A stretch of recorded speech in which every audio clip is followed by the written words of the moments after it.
into Sidelines and Coaches Roundtable here for today's discussion, which will be on identifying leadership for your student athletes. The panel today is from the softball team, the assistant coach, Quincy Lewis. From the women's soccer team, assistant coach, Don Tees. And from the men's basketball team, we have head coach John Szentesy. And coming back for round two of the round table, Mr. Seth Turner, the assistant coach. How are you all? Fantastic. So far, so good. Good. All right. Well, let's jump right into it with leadership. Obviously, we know how important leadership is, having that student leadership is to the success of your program.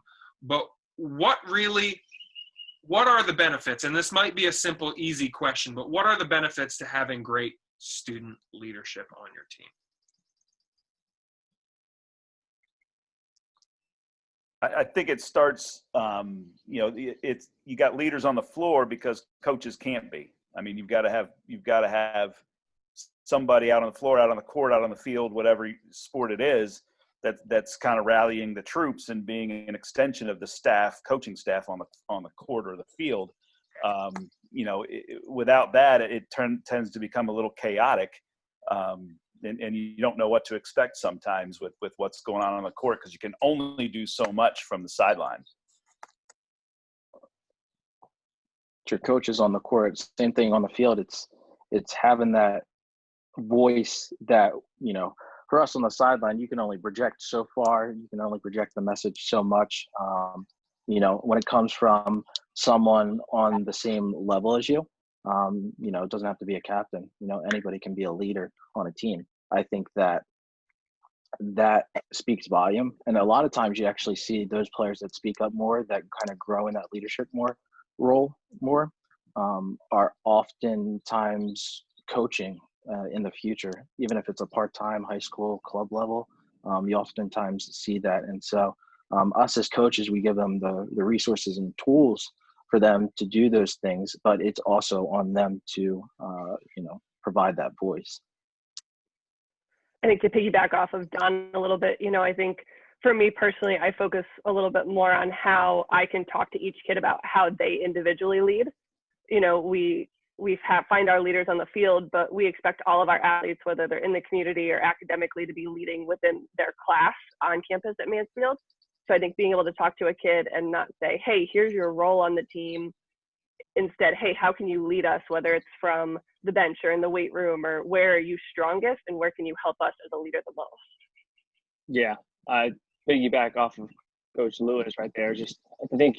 I think all of your players, you kind of want to be a leader, and they don't have to be leaders on the court or in the game that you're coaching. So basketball for us, they don't have to be leaders in basketball or on the court or in the locker room. I mean, some can be leaders in the classroom. Some can be leaders in the community, like Quincy said. And I think all of that together kind of brings in a good team. I truly believe you won't ever really win. You won't ever have a great team without leaders. I mean, I don't know if I've ever seen a team that's really won consistently. I mean, everyone gets lucky. Everyone has good years.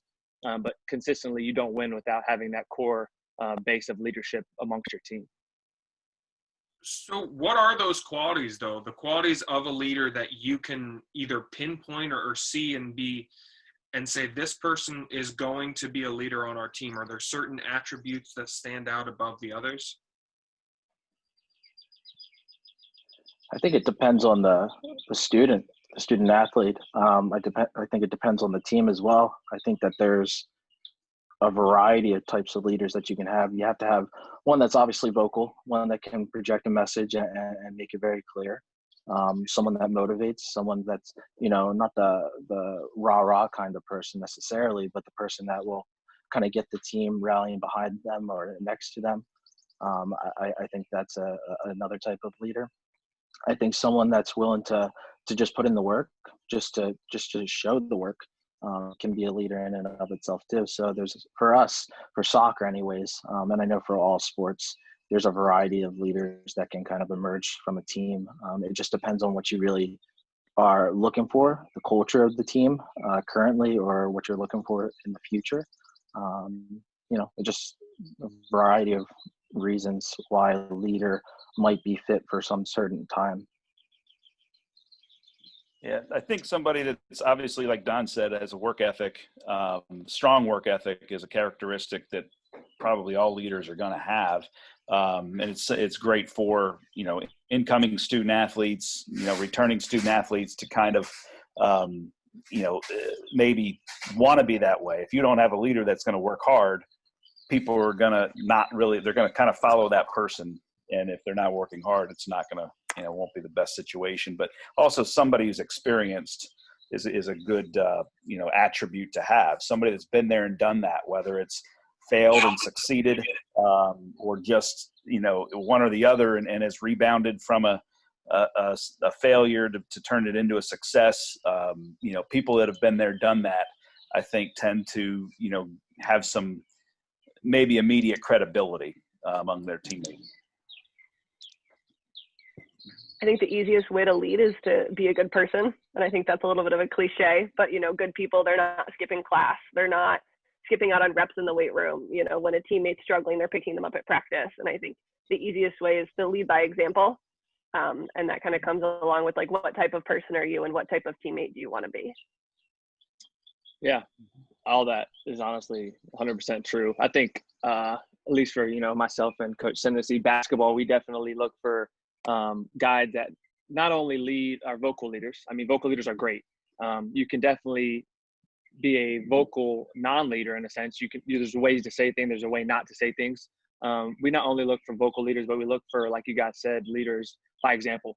They put the work in day in and day out because people will look up to that. They may not say anything, but if they see someone in the gym every night, it's going to influence them to get in the gym, put up shots, do those extra things. If they're not talking back, maybe the kid's not going to talk back. They're going to class. Maybe another student athlete's going to go to class with them instead of skipping class. I think that's huge, leading by example, but I also do think vocal leaders are huge in a program. You need a couple experienced ones, like Coach Szentesy said, that have been there, done that, and they're confident. Vocal leaders are confident. They know what they're going to do, and they stick the chest out when they talk, and they it's easy to fall around them.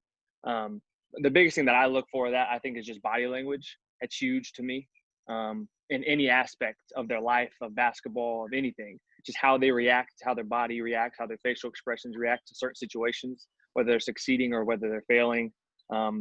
That's what I look for because that can tell a lot to me about the kid. If he's a leader, if he's going to be a leader, how is he going to react when things aren't going his way? And if he's not a leader yet, when he becomes one, how is he going to act? So that, to me, is like one of the biggest things I look for.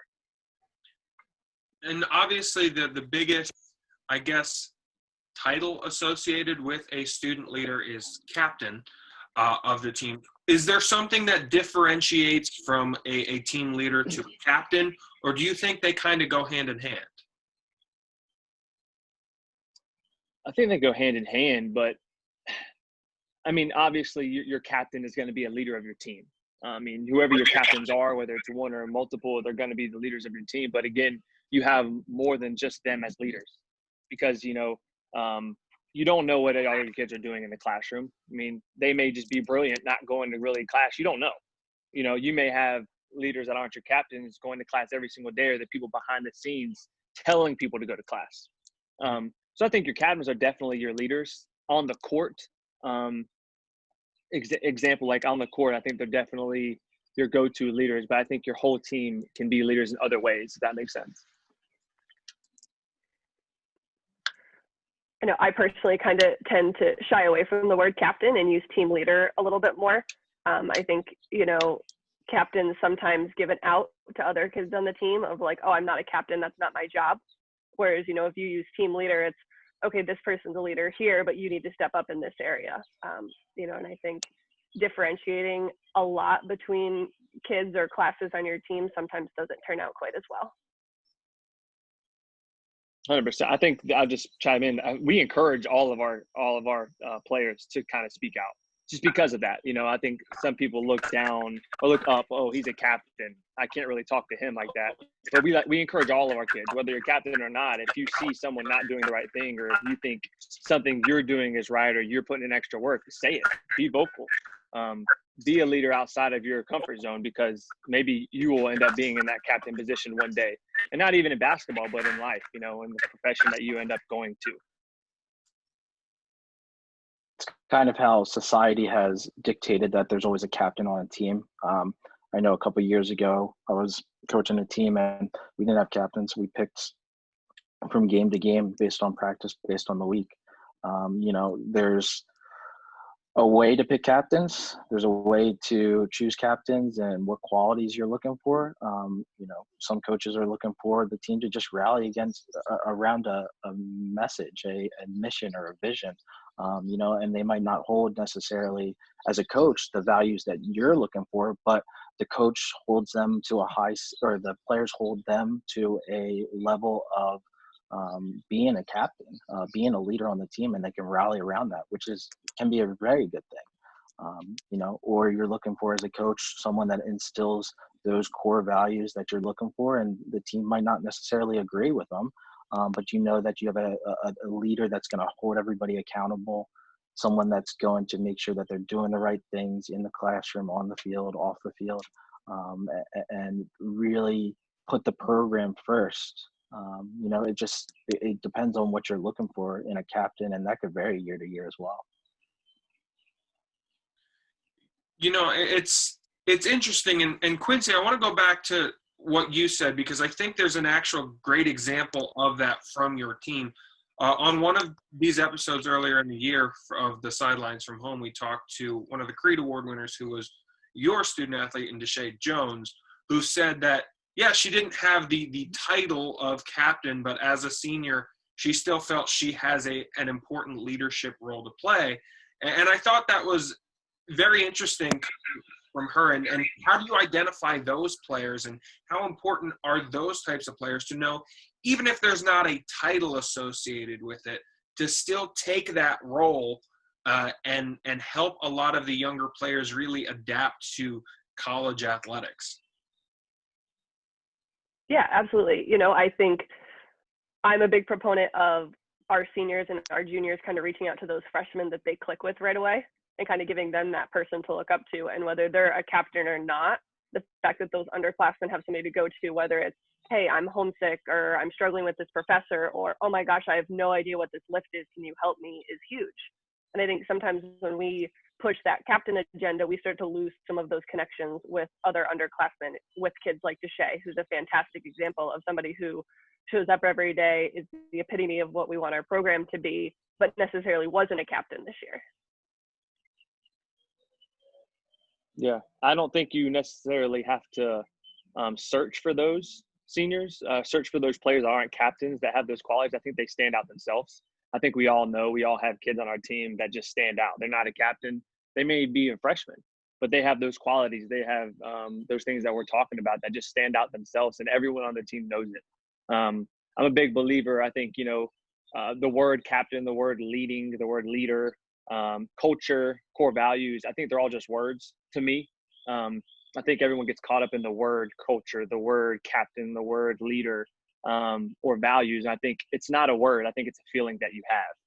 You know who your captains are. You know who your leaders are. You know the presence that you feel when you're around them, when they speak, when they are doing something, whether that's on the court, on the field, or in the classroom. It's just a feeling. Everyone wants a good culture. Everyone wants a good leadership program, but it's just a word. It's that feeling, that presence that you feel when you're in that environment.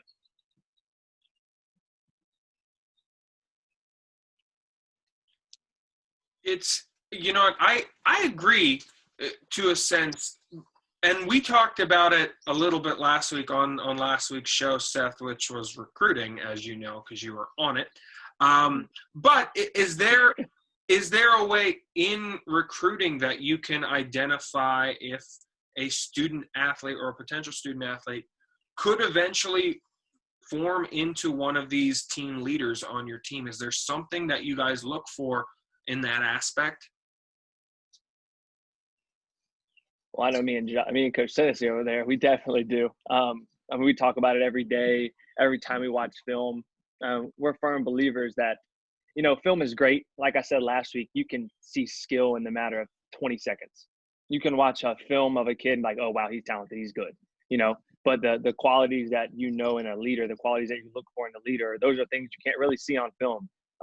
Just the body language, like I said, it's the little things, the little details you have to see in person, watching a kid, watching how he reacts, to his teammate dropping 40 points and he has 5, watching how he reacts to him getting yelled at by his coach, watching how he reacts to maybe he has a big game, he dunks on someone, what does he do?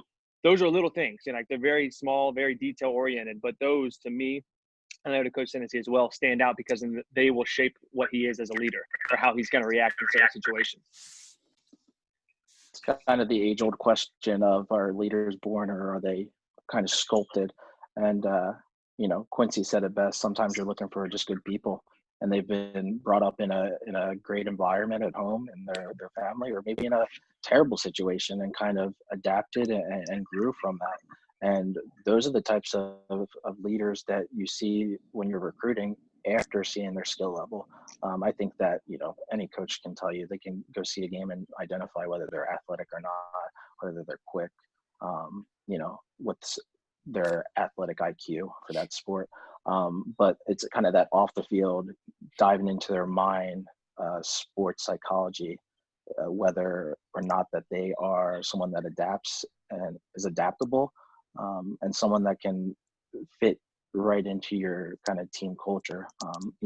I'm a big proponent and big on culture. I think that's huge. I think that is kind of the whole family concept. I've always said that, you don't have to be friends, you have to be family. You don't talk behind your family's back. You shouldn't anyways. But, those are the types of people, those good people I've seen develop into leaders after the fact of recruiting them. I think I look at it kind of as, we can make you better ball players. We can't necessarily make you better people. And on the recruiting front, I'm a little crazy about it. I go on kids' social medias. I go on parents' social medias. I call coaches I know who play against the kid regularly. I'm big on watching the same kid play multiple weekends in a row, which, can get a little hard when you're trying to see 20 kids in a weekend. But being able to see, okay, how do you treat your parents? How do you treat your teammates? Are you the youngest kid on your team? Are you the oldest kid on your team? How are you interacting with your coaches? All those things that can kind of show you, does this person have the potential to be an impact leader for our program? Or are they somebody where they're going to take time away from our coaching staff and away from our current players, trying to get them on board with what we're trying to accomplish? Yeah. I mean, I don't think it's kind of hard because I don't think you necessarily recruit. If we're going back to the question, you don't, at least we don't, I don't, at least I don't recruit. I don't look for a lead, like a specific leader, because I think every kid that I'm recruiting, I want to be a leader. I want to have those qualities. So it's like, I'm not going to recruit the kid if he doesn't have those qualities. Just for, example, think us this past year, we had a kid, Christian Simmons, who he was, leading scorer on the team, averaging over 20. And Coach Szentesy went to see him play. And the first thing he told me when he called me coming back was, oh, wow, he didn't have a good game at all. I think he had 5 points, but he sat out most of the second half, but he was standing up every single time someone else scored, high-fiving his teammates, being a great teammate. This is a kid that played 30-plus minutes, averaged 27 points. I don't even know what he averaged, but he was the star of the team. He had 5 points in a game. Didn't even play with pretty much any of the second half. That's what we look for. And that was the one thing that stood out. And that's the first thing Coach Szentesy called me and told me about him. He was like, wow, this kid is, he's special. He's a special kid. He's a great kid. He's a great teammate. Similar to what I saw, from one of the kids I was recruiting this year. He was getting, yelled at from his coach. Yelled at. Like, it wasn't a good yelling. And he chin held high. Yes, sir. Okay, coach. Went out there and played. It wasn't any disrespect. It wasn't any talking back. It wasn't as if he waved off the coach and did his own thing. He listened to the coach, and it would have been hard. It would have been easy to just not listen to him and do his own thing the way that he was getting yelled at. But the fact that he just took it in, as if it didn't even faze him, was a great teammate, a great leader on the court. And he's doing the same thing when his teammates were getting yelled at. His teammates was yelled at. He was the one to pick his chin up, say, it's okay. It's not a big deal. Let's move on. So I think that's what we look for that in every kid we recruit. It's not like you're looking for, hey, I want one leader and I want two guys that are, going to transform. I want all of our kids to be the same. Yeah, it go back to Don's, point of culture. That's how you develop it. Is you see a guy? They're all good players. I mean, there's a lot of good players. Are they fitting the culture you want to have? And Christian Simmons certainly was one of those guys, and we saw the intangibles, the things you can't coach. How do they interact with the officials and their teammates and their coaches and their parents? And the class we're bringing in this year really, I think, extends that even more from what we've had in the past, because those are the kind of people we want. We want them all to be leaders. I think if you have a team full of leaders, there's only going to be one or two named captains, if you want to call it that. But if everyone's a leader, we're going to have great success. Because in my opinion, leaders know how to take criticism, they accept it, and they learn from it. They're not going to criticize their teammates or talk back and that kind of stuff. They'll take it all in, and so it'll be a great team to coach if you have all leaders on it. I have a question for Quincy and Don.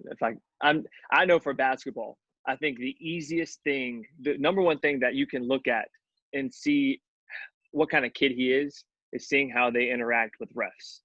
Is that the same thing with like umpires for softball and referees for soccer? Like, I know that's huge. Like, I can go to a game, and if that's the number one thing I look at, it'll take me 5 seconds to see what kind of kid he is, just because that's the main person that's going to call bad calls on him. Obviously, that's not going to go his way. You want to go first, Quincy? Sure. For me personally, I completely agree with that. If a kid goes off on an umpire, as a pitching coach, I look at pitchers a lot. Are you rolling your eyes after you get a bad call? Are you arguing with an umpire? Are you talking to your catcher about why you're not getting calls, things like that? I also know softball coaches who want kids to take ownership, and they want those kids to have those conversations with umpires. So I think it's kind of a deeper conversation with kids about how they've been coached. And I think for coaches, that's a really personal thing. Again, for me personally, I don't want kids who are going to argue with an umpire whether somebody's out or safe at second base. But see, I'm a little bit opposite on soccer, because soccer, it's kind of a part of the culture a little bit. I was an official for 9 years, so I kind of get it. There's a way to communicate. I think that there's a proper and polite way to communicate with an official, especially in soccer. I don't know if it translates to other sports, Seth, but for me personally, I remember a couple of years ago, I asked the official before a game to give me a yellow card. I wanted to rile up my team a little bit. We ended up with a draw at the end of the game. We were down 1-0. It worked out. I'm not someone that's gonna demean an official because I was an official for 9 years. I didn't like that. I just think that there's also a way to communicate it with an official that maybe a call wasn't wrong or right. Maybe it was wrong. Maybe that they should take a look at a certain player doing some type of action that might not be legal in the game. And it has to be known. And sometimes officials aren't going to listen to coaches. Sometimes they block them out. I know I did back in the day. So the players are the ones on the field. They also can see it. They're right there too. I think that, just as much as officials have played the game and know the rules, I think that players should know the rules, but also they play the game too. And so I think that there's a fine line and there's a balance with that. But I like to see players that are willing to talk with an official, I think in the right way, in the right manner. Can it get heated at times? Yes, but I don't want them, cussing up a storm to an official. I want them to do it in the right manner, in the love of the game. We talk about soccer as the beautiful game. So, how do you keep the game beautiful? So I think that it's both ways. Yeah, I can see that. It's okay. The refs don't talk to me either. So I got a question for Drew, actually. You make that point that coaches, like the basketball coaches, you guys have said you've been teed up to try and rile up. You've said you tried to get a yellow card. And in softball, I'm sure there's arguments with the refs to try and get that riled up. But do you want to see a student athlete make sure that stays with the coach, that the coach is going to be the one to get the penalty, so to speak, to rile up the group? Or is there ever a time where you go, let's let the student athlete be that person to try and rile up the team?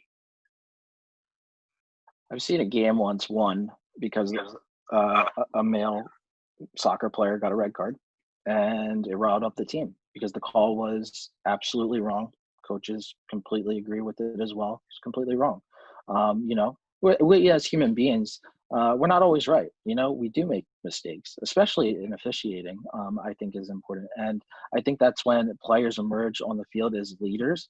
And sometimes, yeah, there's consequences for being a leader. You know, and maybe you don't do it in the right way. Maybe you do it in the right way in order to get that penalty. You know, for like a red card, for example. But it riles up the team around the purpose, around a cause, and so I think that's what is tough in college athletics, you know, especially going through the youth and club and high school. You know, it's always been taught one way. I have the strong stance of us as a society is getting just okay with and accepting certain calls. You know, you got to stand for a purpose too, especially if you're playing a game that you love to. You know, you should be wanting to win the game, doing it the right way. You know, because that's why we compete. That's why we play the game at the college level. You know, we want to win, and so if we're doing it the right way, if leaders are emerging that way, and if it penalizes them, so be it. But you know, it depends on what the situation is too, because you know, certain situations the coach should ultimately be the one that's, you know, getting penalized for it, or the officials talking with the coach for it. I think that, you know, you and your players have to have that conversation before the season, before they get with the team. You know, or if a situation emerges, making sure that you guys sit down as adults and talk about this, because, you know, us as coaches, we want them to be better players, but they're going to go off and be successful in their careers. And, you know, they're probably going to, some of them are going to coach. You know, how can we teach that next generation of coaches how to look at these situations and how would they want to go about through it? Yeah, I think I would go ahead. Go ahead, Coach. No, you go. You good. All right, good, because you got more experience. And I think ideally a coach should be in a game of basketball. It's so fast moving. You're very intimate. You know, you can hear everything that's going on the floor between the officials, the players, the coaches.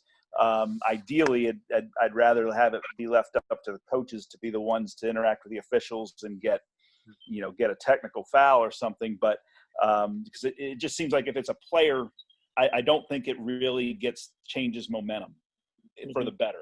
I've seen it work when a coach gets it, and it kind of gets the players on the floor wound up, gets them moving, and momentum can kind of change a little bit. But I don't have as much experience as Coach Turner does. So, he might be able to shed some more light on it. I mean, I think it's interesting that we disagree. I think it's interesting. This is the first kind of topic where a couple of coaches disagree in the sense of I respect. I like his Coach Don's take on it. You know, having the players for some freedom. I personally, yes, I have gotten multiple texts before, but I personally, as a coach, you know, I don't want any of my players necessarily getting technical fouls. I think one, it's a bad look. And I mean, listen, refs are wrong. Refs get yelled at every day. Refs make bad calls. As basketball, as in most sports, it's a very passionate game. I mean, it's super passionate. You ups and downs and highs and lows. You get so angry when people make calls. But I'm a firm believer. You know, I recently just played. It's hard once you're focused on a ref. You're not focused on the game. If a player is going to take the time to get a technical foul, his focus is not where it should be. And I think that's a strong point, because I think once you get a technical foul, like John said, I don't think it really changes the momentum if a player does. If a player is focused on the game and a coach gets a technical foul, it's a win-win in my opinion. In certain situations, I think it can definitely ramp up the momentum and it can switch sides, and our players are already focused on the task at hand, which is winning the game. I think if you get a player gets a technical foul, 9 times out of 10, you know, and every once in a while it may not be this case, but I think 9 times out of 10, you'll have 2 players, at least basketball out of 5, focused on the call, focused on the ref, focused on yelling, and then you got another player trying to calm them down. Your team is all in a route, and it takes a very strong unit to grasp those 5 players and get them back together before the game starts back again. So I think it's very, very rare that I think a player should ever get a technical foul, and it's going to happen all the time. I mean, I get technical fouls when I don't think I should get technical fouls. But I just think it should be left up for coaches, because if you have all 5 players at all times in the game focusing on the game, not at what call is being made, I think you're going to win more games than you lose. And that's situational, and I should say it and communicate it better as you got to choose your moments when you're doing that. And I think that, on the topic of identifying student leaders, I see that as, if student leaders, like you said, are able to analyze a call or analyze a play, that split second and then get over it, that's right there has the potential of being a true student leader, someone that can get a team rallied back into a vision or, back into the momentum and swing of things when other players who might not necessarily be leaders on the team or don't have those attributes, can't get away from that or shy away from that. So I think it's more of pick and choosing those moments that you would be doing those things. I think it's very hard for a player. I don't know if I've ever seen it, to be honest with you. I mean, I may have seen a couple people.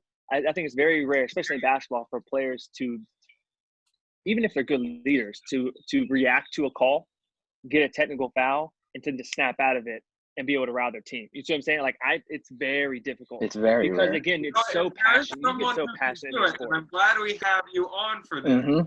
Is a pitcher, because they have to do. I mean, if there's any sport that really has to deal with the most opinionated thing of all these topics that we talk about, it's strike zone.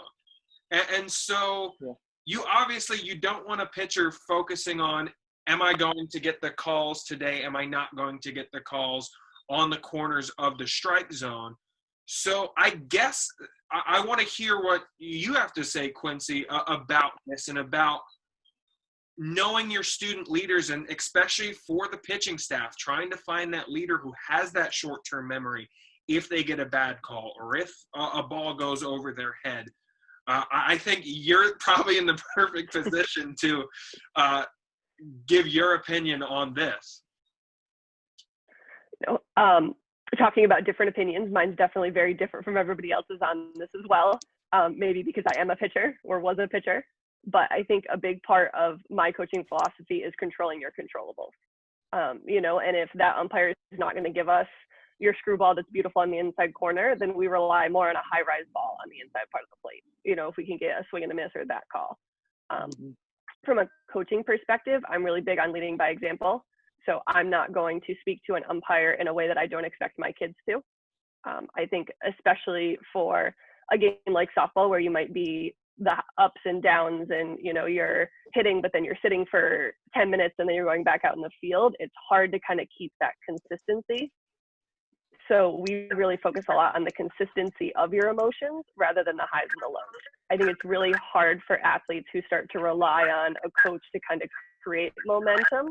What if there's not a bad call in a game? Or what if there's not a close call? How do you find that energy and that passion and that momentum to win a game then? Or are you just on cruise control as a team? So I'm really big on consistency.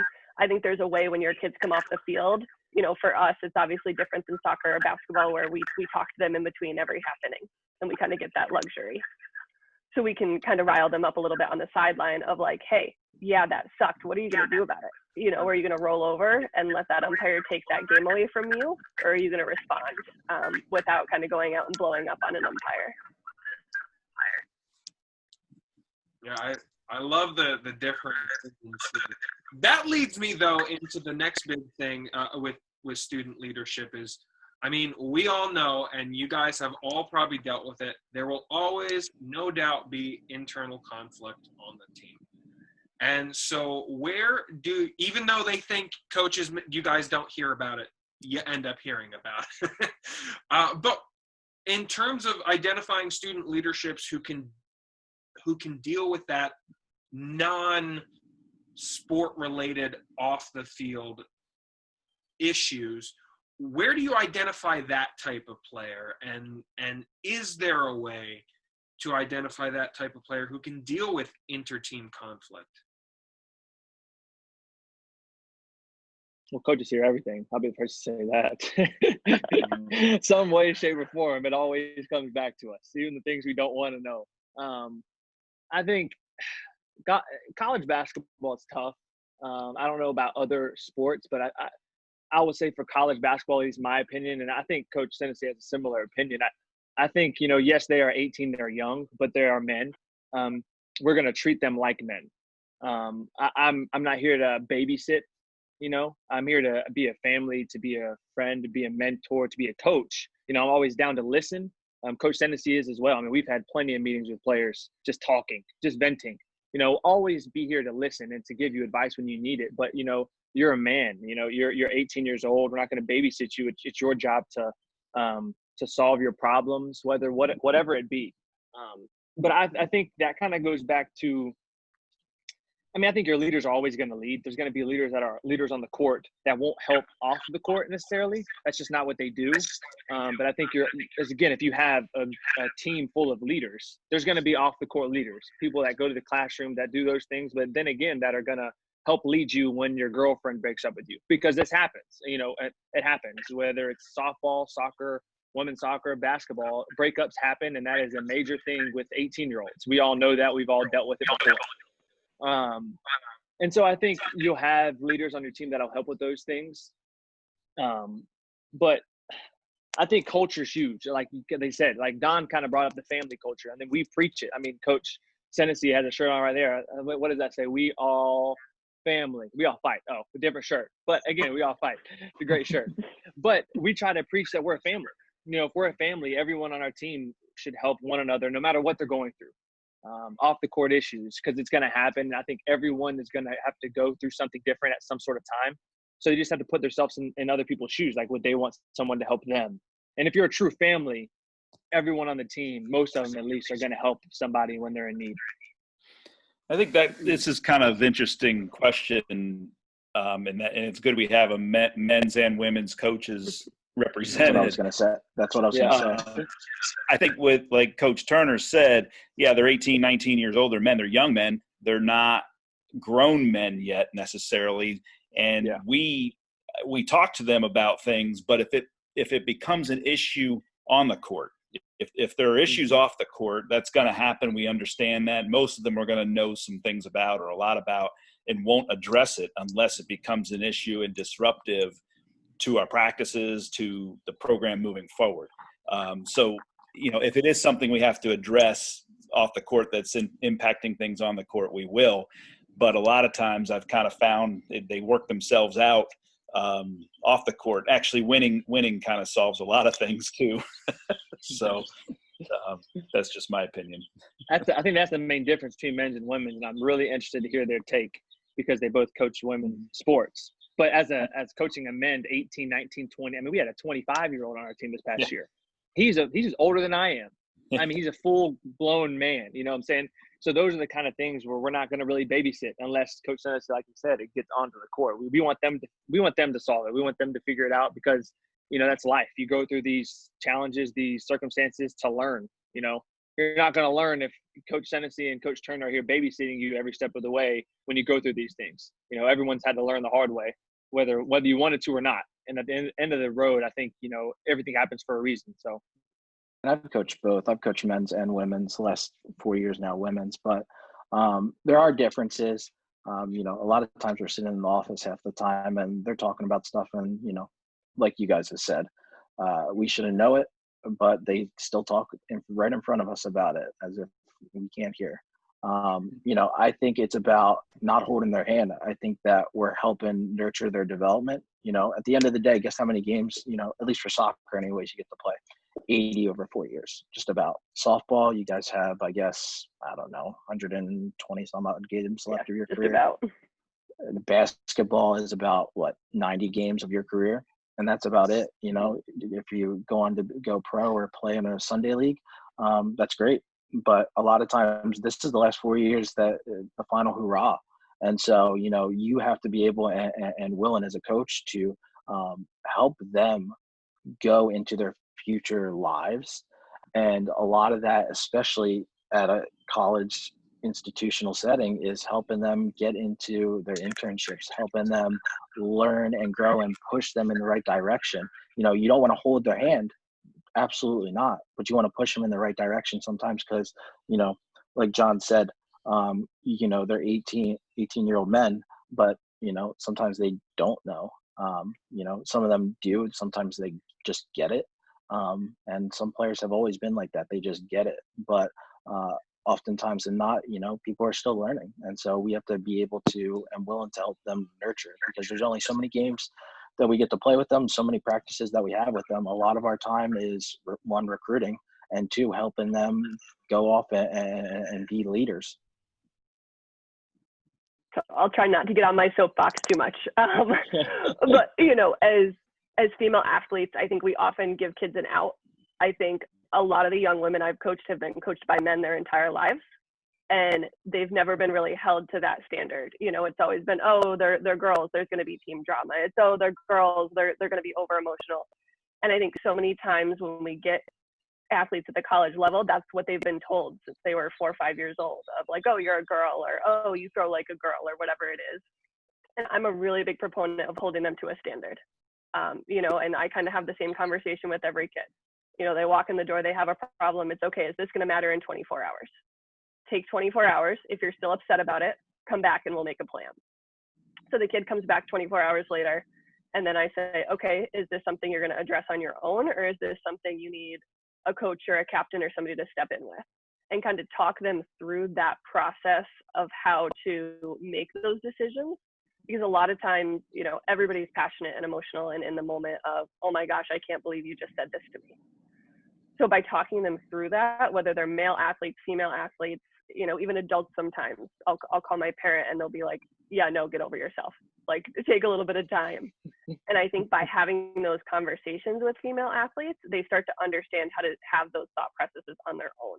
And then they can have those conversations without a coaching staff. I think a lot of times, you know, coaches who give them that out of, oh, there's just a lot of drama, the coach is going to focus on the drama more versus actually helping that young woman or young man grow as a human being. Yeah.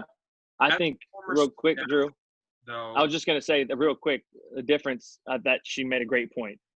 And this is not all, you know, I think 9 times out of 10, I don't know, Quincy, so you can fill this in for me, but 9 times out of 10, our student athletes, for at least men's basketball, will not come to us. I would say 9 times out of 10, if it's something that they're dealing with off of the court, unless it's major, obviously, you know, little things that may affect them that, you know, we would love to help. We're not going to babysit, but we're always here to listen. They won't come to us. I think that's just, I feel like most men are.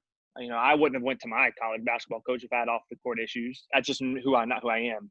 You know, every once in a while we'll have a kid that will, but 9 times out of 10, it's going to be someone affiliated with them. It's going to be a roommate. It's going to be a teammate that cares, a leader. They're going to come to us about the situation. And that's how we've experienced in the past. And they're going to kind of give us what they know of the situation. And then from that point, we can address the situation if we need to step in. And you know, if we need to help them or let them figure that out on their own. And every situation is different. But I think with men's basketball specifically, you know, most cases, they won't really come to us unless it's dire. Most of the time, it'll be someone else that'll come to us and we'll figure it out from there. Yeah, absolutely. I've worked for coaches who have done it both ways, you know, versus everything from I don't want you in the office talking about things unless it's sport related to my door's open 24 hours a day. Yeah, and I totally get that side of it too. That's how we are. I mean, we encourage kids to come sit on our couch and just vent. I mean, we've had, Coach Szentesy knows, we've had crying conversations in our office before with kids, just venting, just talking real life stuff, because we've all gone through stuff that's different. You may be able to cope with it differently. You may be able to compare it to something someone else has gone through. And no, you never know what kids are going through. That's something I realized this past year. You really never know what's going through a kid's head or a student athlete's head. And that's kind of why we have that open door policy, because we're always down to listen. And then we can just make that step from there, because relationships are huge. We kind of pointed on this last time, Drew, on the topic. I think that's why I'm in the business. I think that's why a lot of people are in the business, but it's about those relationships that you have with the student athletes. Because again, another point, like Don said, they only play, you know, a handful of games, but these 4 years are going to be the most important 4 years I ever had, as far as life lessons, teaching me valuable things. These are the vital 4 years of their life. So these relationships that you create with them are going to last, 20 years from now. It's funny that Seth says that, as I have like 9 of my players in my office at any given time. Everybody knows that at Mansfield, that's for sure. But it's funny that he says that, because it's also that tough love too when you get onto the court. They understand that they can come to you for anything and everything. And you're there to just listen, maybe you give advice, you put them in the right direction. But also, for me, I've always been, that off the field kind of support, so that when we get on the field, it's tough love. Like, they know that I'm hard on them. If you ask any of them what lucky 777s are, they know, and they're all their jaws drop, and they're like, oh man, this is gonna be tough, what kind of deal.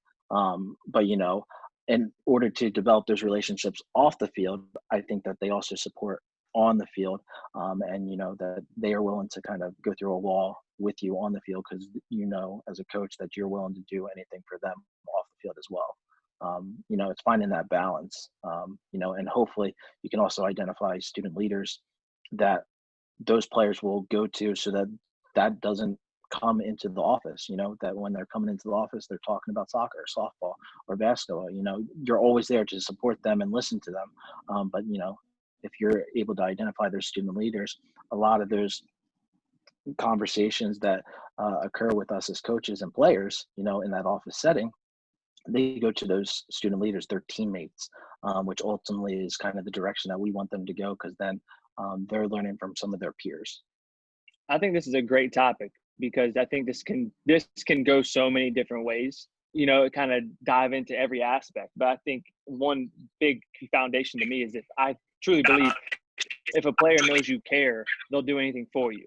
And this is kind of like, if a player knows you care about their off the court issues, and that sort of thing, and you help them through these things, they will do anything for you. They will play for you. They will go through a brick wall for you. And that's the kind of team that you want.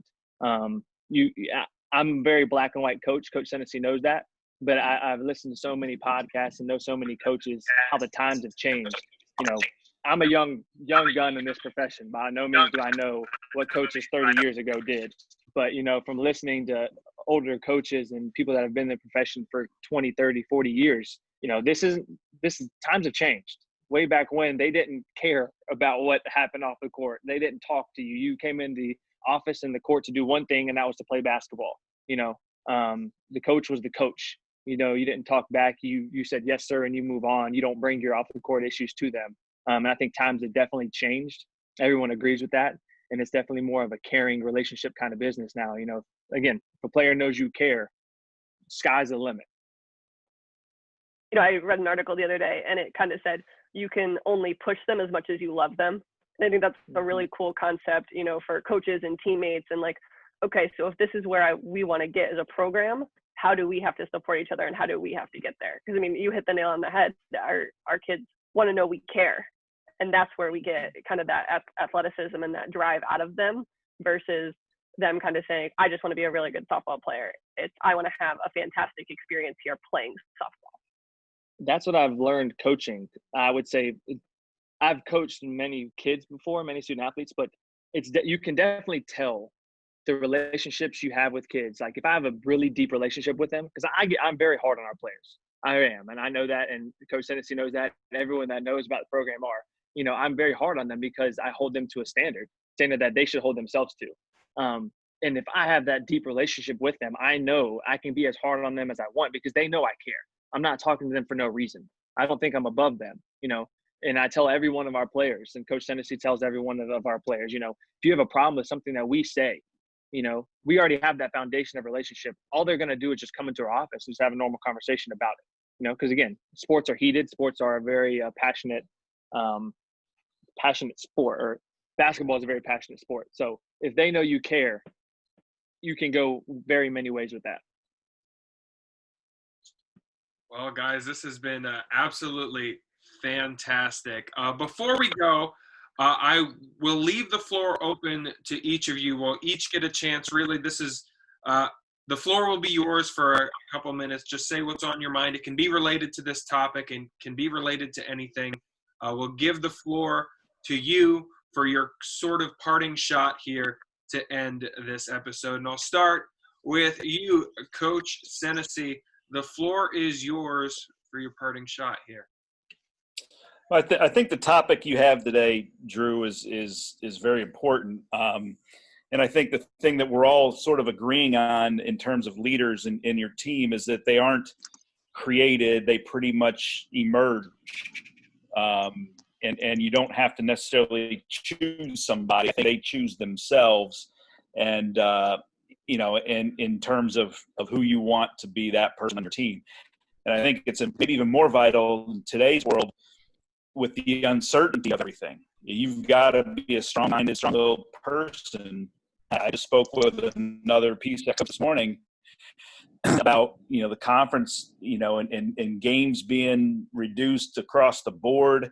How are student athletes going to react to that? I know how I am. I mean, like I think Coach Lewis said, control the controllables. We can't control. They're going to tell us what we're going to do. They're going to tell us how many games they're going to play.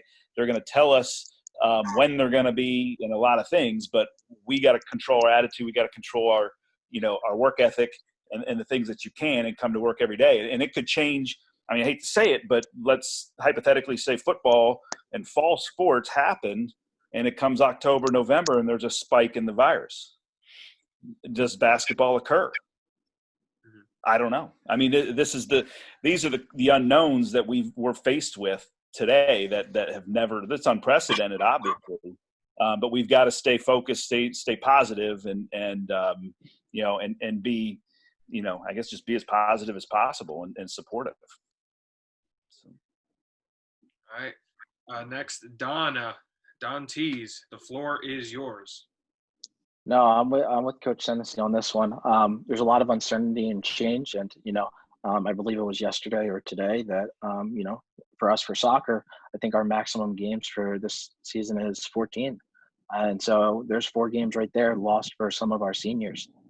They're gonna feel a little bit of pain, not as much as softball or baseball players or other sports like lacrosse in the springtime lost this past season, but you never know when the sport that you care about is going to end. And so you're going to find a lot about each of your players going into this next year.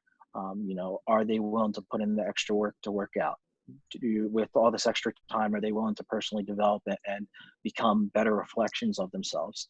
How can they be a better version when they wake up every single morning? I think that's important. Do they want to make a difference and become leaders among their peers? And there's other teammates on the team that are going to need that support. And so I think with those uncertain times, there's a great opportunity still with all these players and student athletes from all of our sports and other schools across the country that are going to get a real true glimpse of what each individual thinks about leadership. I think in a small sense, are they willing to give in that extra to do something special this year? I think that's important. So you never know when it's going to end. I think that for us, all of us, including you, Drew, I think that we would give anything to run one more race or pitch one more game or shoot one more free throw or score another goal. I think we would give anything for the college level to play one more game or event. And so for some players this past spring and even in the fall potentially and in the future that might get some of those games, that experience eliminated, I think that's tough. But I think that you're also going to see a lot of student athletes come out stronger from all of this. But it's going to be on them and their support and cast whether they want to become leaders. Thank you, Don. Let's move over to Seth Turner. Coach Turner, the floor is yours. Thank you, sir. I'll just get a couple quick points. I just will say, first and foremost, thank you for having us on this. I think you guys in sports information doing a fantastic job. Owen Lukens, yourself, Drew Patrick, and our fellow Don Tees over here. You guys are doing great. Keep up the good work. This is a great avenue for, our coaches. Just get on here and talk. I think all of us miss being in the office, just talking sports with one another. So thank you guys. Keep doing the good work. I will say, I said this last time, but I'll say it again. I hope everyone who's watching, everyone who's not watching, I hope their families are doing okay, staying safe. Times are crazy. This is definitely unprecedented times. I've never experienced anything like this. I don't know if any of you have. So I just hope everyone's staying safe. Hope you're checking in with your families, checking in with your friends. If you haven't talked to them in 5 years, call them. You never know. You never know what a person needs. You just need a phone call. So just keep up the good work, and make sure you reach out to those people that are close to you. Hopefully they're staying safe. But then last, I'll just say to the kids that are watching, the student athletes, potential student athletes, whoever's watching, high school kids, doesn't matter. Just don't ever stop working, because you never know, who's going to be watching you. Hard work beats talent. When talent doesn't work hard, it's a good quote that I learned, way back when. I wasn't most super talented, but I worked my tail off. And I just want these kids to know that you got to keep working. You have to always keep working.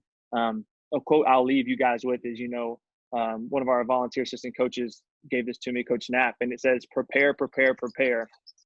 When times get tough, you fall to the highest level of your preparation. I think that hit with me hard, because, how hard are you preparing? Kind of like Don said, are you putting in the work day in and day out? Just put in the hard work, and good things will come. I promise you. Like I always tell our guys, basketball always pays you back. You do the work, it's going to pay you back one way or another. It may pay you back in different ways than you thought, but I promise you it'll work out. Thank you. And last but certainly not least, Quincy Lewis. The floor is yours. I think it's interesting as we're talking about recruiting and leadership and everything going on in the world right now. Like, even just the four of us have such different opinions and views and even philosophies. Like, there's a fit for everybody. I could sit in here with 10 to 15 college softball coaches, and we would all have different opinions too. And just looking at recruiting and finding a home and us not being able to be out right now, I think everybody's in a little bit of a panic mode. And we should all just take a breath, settle a little bit. Everybody finds their fit and figures it out. It's been kind of cool to start to get to know our alumni over Zoom the last couple of months here. And everything they talk about is experiences they had and off the field things. And there might have only been a handful of them. They're like, I remember this game and this pitch and this hit. And it's more about the experience you have and kind of the people around you that you get to know. So whether you're looking to be a leader, be part of a team, whatever that might be. Well, thank you all so very much for coming on and joining me on this edition of Coaches Roundtable. Thank you, boss. Awesome. Thanks, Drew. Thanks, appreciate it. Thank you guys for watching. To stay up to date on all things, head over to gomounties.com. We'll see you next week.